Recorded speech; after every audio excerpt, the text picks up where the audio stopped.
M. Aïdara Abou, professeur au département de langue romane à la faculté des lettres de l'Université de Dakar. Alors j'ai écrit plusieurs livres, beaucoup sur l'histoire de l'Afrique, sur le Brésil, sur les révolutions africaines, sur les guerres de libération dans les pays d'Afrique lusophone, et puis des essais sur, disons, les questions politiques concernant la période qui coïncide avec les années 60. Disons, j'ai parlé des relations de Senghor, de Mamadou Dia, des problèmes du PAI, de Majmoud Diop, et tous les soubresauts en fait qui se sont produits à cette époque-là. Voilà, j'ai fait des travaux là-dessus. Alors récemment, j'ai fait un livre que j'ai intitulé Éclat de souvenirs, dans lequel je fais référence, disons, à ma jeunesse, dans mon terroir natal qui est Ngaye Mékhé. Évidemment, ce n'est pas une œuvre biographique comme on le fait, à la manière classique, mais j'ai essayé d'évoquer des faits pour en tirer en fait des leçons de vie. Et moi, j'ai parlé de mon enfance et au centre justement de cette préoccupation littéraire, j'ai mis à l'honneur en fait les anciens combattants parce que j'ai vécu en fait dans un milieu d'anciens combattants. Mon propre père était de son vivant le président de la chambre de la maison des combattants de la région de Thiès. Et aujourd'hui, j'ai beaucoup écrit d'ailleurs en fait sur cette thématique-là. Mais à l'époque, il n'y avait pas eu d'écho favorable. Mais aujourd'hui, par bonheur, le régime actuel semble vouloir relancer en fait cette problématique-là. Non seulement pour réhabiliter la figure des anciens combattants, parce que ces gens-là, effectivement, ils ont sauvé le monde, mais malheureusement, la France, la mère patrie, comme on disait à l'époque, n'a pas été reconnaissante. Voilà, ce livre-là s'inscrit justement dans la première thématique que je viens d'évoquer, c'est-à-dire ce livre que j'ai intitulé Éclat de souvenirs, où je parle des anciens combattants, parce qu'ici aussi je parle des anciens combattants. Ils sont en vedette ici aussi. Mais il s'agit aussi toujours, c'est un roman historique, disons, qui se base sur des faits réels, qui se sont passés en fait dans la réalité politique sénégalaise, mais quand même qui obéit, disons, au canevas, aux critères en fait de la fiction. Donc c'est un roman historique. Voilà. Et là, je me réfère toujours aux événements qui se sont passés en 1960. En 1976,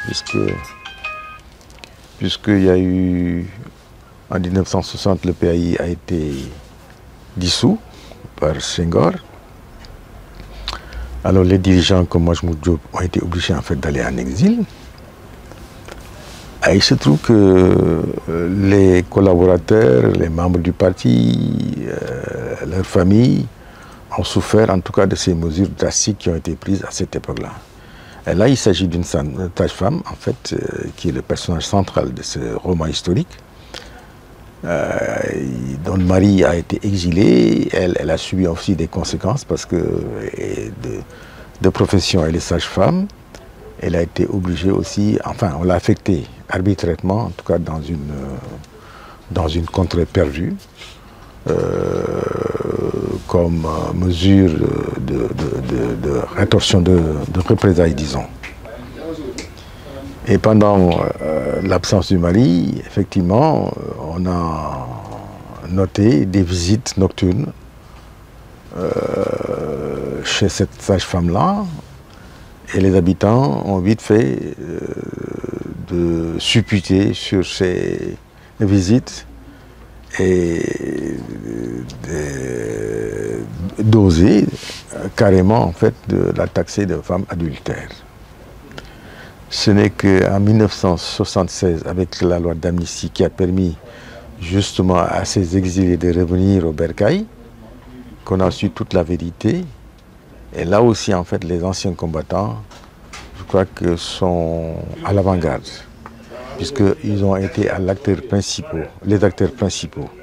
C'est eux qui ont révélé toute la vérité, les conditions dans lesquelles, justement, le mari venait visiter clandestinement, en fait, sa femme, à l'insu de tout le monde, puisque, bon, on était dans une période de crise, et ces parties-là étaient interdits, donc c'était dangereux pour les membres, surtout pour ceux qui étaient en exil, en fait, de s'aventurer. C'est pourquoi ils ont pris toutes les mesures nécessaires pour, en tout cas, faire des visites clandestines. Et sous ce rapport-là, les anciens combattants, effectivement, qui vivaient dans ce terroir, ont joué un rôle fondamental. Et c'est vers la fin, justement, que un ancien combattant d'un certain âge, d'un âge très avancé, effectivement, sur son chevet, à son lit de mort, a, disons, expliqué clairement les circonstances dans lesquelles, effectivement, ces visites s'étaient produites. Autrement dit, il a expliqué qu'en réalité, cette femme-là recevait son mari, en fait, clandestinement, ce qui fait que, bon, toute l'équivoque était levée. La femme a été blanchie, elle a retrouvé sa dignité. Et je crois que la rencontre qui s'est passée à l'hôpital au chevet, en fait, de ce vieil ancien combattant, le vieux Keïta, a permis, en tout cas, d'éclairer la situation et de réconcilier pratiquement tout le monde, puisque là, il y avait toutes les autorités qui étaient là, le maire était là, les habitants étaient là, l'imam était là. Finalement, comme ça se passe en fait en milieu rural, voilà, cette cérémonie, effectivement, cette rencontre a été cruciale, qui a permis effectivement de faire éclater la vérité et de blanchir définitivement en fait cette dame qui est une brave femme en fait, puisque ses options politiques, son engagement, son amour en tout cas pour le Sénégal, qui a fait que bon, elle a dû subir en fait tous ces torts-là qui lui ont porté préjudice effectivement et qui ont porté préjudice aussi à ses enfants. Mais bon, tout est bien qui finit bien. La vérité a éclaté finalement. Voilà, c'est ça un peu la trame de ce roman historique.